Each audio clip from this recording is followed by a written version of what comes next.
В XVII веке до нашей эры на территории Северной Месопотамии возникло древнее государство Миттани. Население Миттани состояло из хурритов и семитов. Официальными языками были хурритский и аккадский. Столица Миттани в Аш-Шукане располагалась на источнике реки Хабур. Предполагается, что этот город стоял на месте современного города Серекани в Сирии. Миттани утвердился на исторической арене в условиях вакуума силы, образовавшегося вследствие разгрома Вавилонской империи хурритами в XVI веке до нашей эры. Наиболее вероятной локализацией древнейших миттанийцев представляется район близ озера Урмия, в области, которую еще греческие историки и географы второй половины первого тысячелетия до нашей эры называли Матианой или Матиеной. Политическое начало хурритов в Верхней Месопотамии относится к XVII веку до нашей эры. В конце этого века хурриты совершают большой поход вглубь Малой Азии. Этот факт указывает на то, что хурритское государство должно было консолидироваться в этот период. Набег хурритов был не без труда отражен хеттским властителем. В позднейших текстах Ханигальбат выступает лишь как другое название царства Миттани, поэтому можно думать, что образовавшееся в XVII веке крупное хурритское государство как раз и было хорошо известным из истории середины второго тысячелетия царством Майтани или Миттени. Дьяконов полагает, что Ханигальбат было названием страны, а Миттани – одного из хурритских племен из его династии. Это древнехурритское государство имело еще одно название – Нахарина, и распространилась на холмистой низменности близ озера Урмия до юго-западной части современного Азербайджана.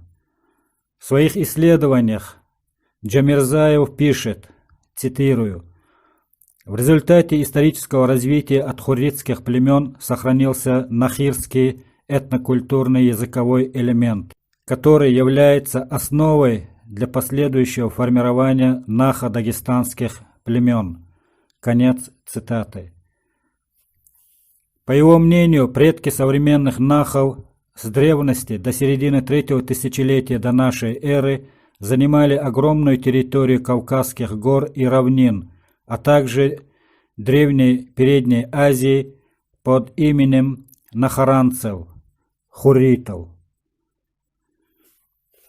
Еще в исследованиях Меликишвили топоним Нахрия – название хурритской области, а Туманов эти племена отнес к государству Урарту, землю называет Нахчианой, как область, населенную урартскими племенами. Он пишет, что в древней армянской книге эта земля отмечена как княжество Нахчери.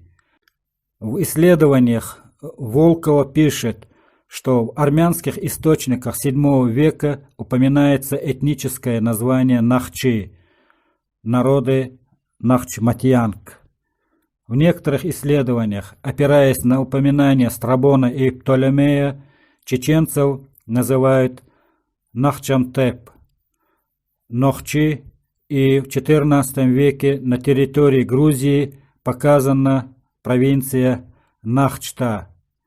Ряд авторов, локализуя Нахчи в северных регионах Кавказа, считают аланов потомками нахаров. Как видно из приведенных примеров, название племени, доминировавшего в государстве Миттани, Нахарин, поздние авторы называли Нахчамтеп, Нахчи, Нахчта, Нахчматянг и отмечали территории их распространения от Северной Месопотамии до отрогов Большого Кавказского хребта. Все названия основаны на едином корне «нахч», который испокон веков и до сегодняшних дней являлся самоназванием чеченцев. Различные окончания, прибавленные к корню нахч, объясняются специфичностью языков авторов.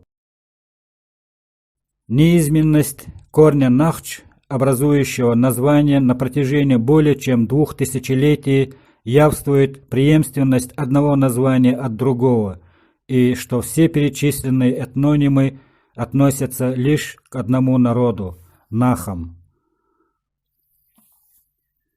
По этой проблеме интересны версии Сулейманова. Он, исследуя нахские и дагестанские адаты, сравнивает их с государством Нахар на территории Древней Передней Азии и считает их потомками пророка Ноя, алейхиссалам. По его исследованию, народ Нахчи принимал активное участие в эволюционном развитии человечества и был связан с переднеазиатской историей Нахчи. Их язык был кавказским, а население Центрального Кавказа с древности вплоть до XVII века было исконно нахоязычным. Нахское слово «мат» он истолковал как «страна», которому есть подтверждение в чеченских словарях. По этому поводу Кузнецов пишет, что без дальнейшей разработки аланской проблемы невозможно создать полноценной научной истории современных нохчи, чеченцев, ингушей, осетин, карачаевцев, балкарцев. Следует отметить, что на исторической арене нахары существовали намного раньше хазаров и алан. Источники подтверждают, что зарождение нахаров продолжалось с периода неолита до средневековья. А Вагапов, опираясь на источники, показывает, что нахары, поселившиеся сначала на Северном Кавказе, распространились среди сарматов. Их язык был общеразговорным языком, и они являлись родственными племенами. Исследуя языковые элементы, автор показывает, что сарматский язык развивался на основе нахских языков. В его работе племена нахов локализованы на территории Мидии в V веке до нашей эры, а название Нах связывается с именем Ноя, Нуха, алейхиссалам. Автор выявил, что предки нахов, чеченцев, являются переселенцами с территории Нахчевана, а в 3 тысячелетии до нашей эры Нахчеван был культурным центром хурритов. Здесь племена Нах были ведущей силой в исторических процессах начала 3 тысячелетия до нашей эры. Как видно из результатов исследований большинства ученых, таких как Вагапов, Меликишвили, Сулейманов, Нахарин находилась на территории Передней Азии, в частности на землях нынешнего Нахчевана. К этим сведениям будет целесообразным добавление новых упоминаний из античных источников и обращением внимания на сведения летописей об этих племенах и заселенной ими территории.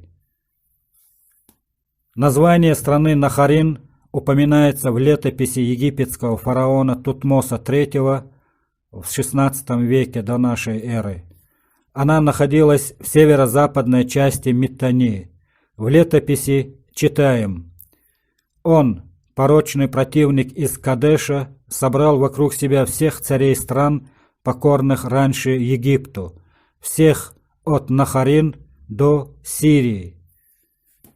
Из текста летописи ясно, что первый поход Тутмоса III был описан особенно ярко. Он был инициирован тем, что азиаты от Ирджи вплоть до северных окраин земель Нахарин, Миттани, впали в мятежное состояние. По источникам того времени в регионе жили следующие племена и народы: касситы, гиксосы, гутии, луллубеи, хурриты и другие. По записям Геродота, страна Нахарин находилась в северной части Миттани, там, где протекает река Аракс. Позже, в истории Геродота, Миттани – это область в северо-западной части Мидии. Некоторые исследователи, опираясь на летописи Тутмоса III, относили народ Нахарин к первой половине второго тысячелетия до нашей эры. По свидетельству грузинской средневековой хроники, нахи также были издревле расселены по верховьям южных отрогов центральной части Большого Кавказского хребта от Дидоеты до Сванетии. В Библии племена Нахар упоминаются в форме Нахор, как страна и город. Здесь также упоминается река Гихон.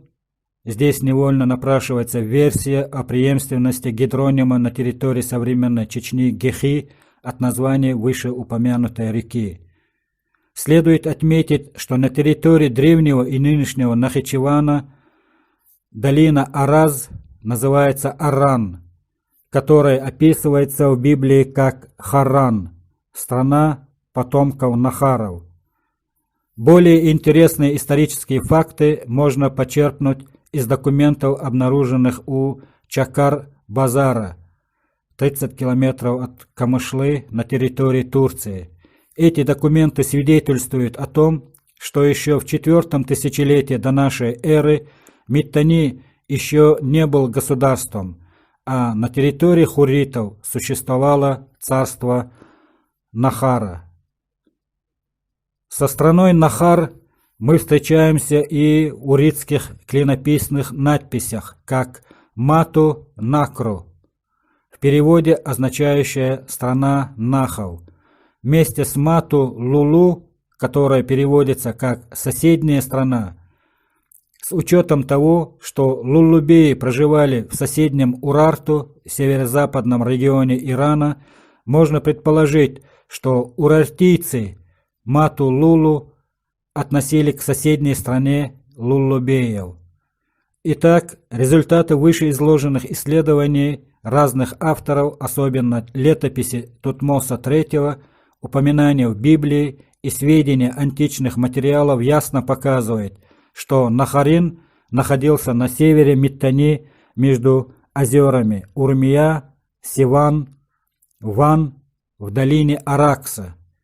Упоминания летописей, языковые единицы дописьменного периода, распространение племени Нахар подтверждают, что населением государства Миттани и Нахарина в его составе являлись нахи. Исследуя проблему родственности и преемственности некоторых переднеазиатских государств и народов от Хурритского массива после распада древнейшего государства Субарту, нужно учитывать факт разложения субарейского языка, а не заимствования его компонентов другими более поздними народами. Родство хурритского языка с урартским, засвидетельствованным памятниками IX-VII веков до нашей эры, было обнаружено уже Сейсом, Йенсеном и подтверждено Фридрихом, прежде всего в области лексики. Особый успех был достигнут.